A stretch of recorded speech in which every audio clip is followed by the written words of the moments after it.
Sziasztok! Holnap megyek az első fesztiválomra, Rosemart, itt Ridauba.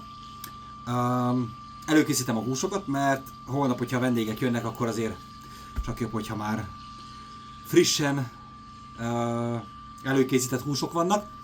Na most én jelenleg egy Boston Buttont, egy amerikai vágásos, ugye a tarja rész, illetve a lapocka rész van egybehagyva. Ez körülbelül egy ilyen 4,5-5 kg hús. Amit ugye használni fogok, az vegyes.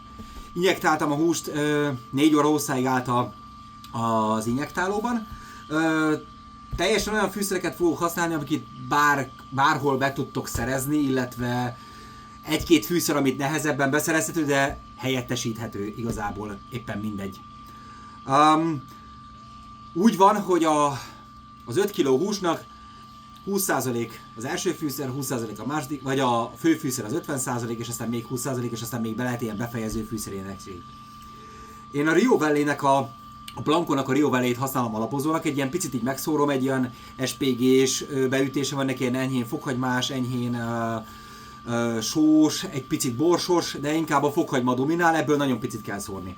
Aztán ugye, amit otthon is kapható nyilván, a Sun City-nek a barbecue, a pork rubja, illetve a balurabot fogom összekeverni egy ilyen második rétegnek, és akkor a végén egy ilyen befejező édes réteg, ami az egészre rá fog menni, ez a sherry cola.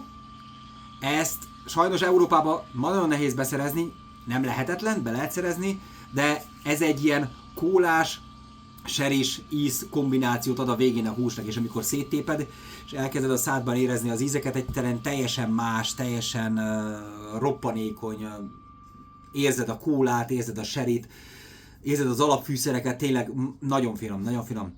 Úgyhogy most ezt fogom előkészíteni, aztán mehetnek be a sütőbe, aztán este meg a melegen tartóba, és akkor holnap reggel, amikor indul az egész storytime, Rosemart, pulled pork, lesz még oldalas, gyertek mindenképpen, lesz még oldalas, lesz egy-két, ez az amaz, lesz egy kis mac and cheese.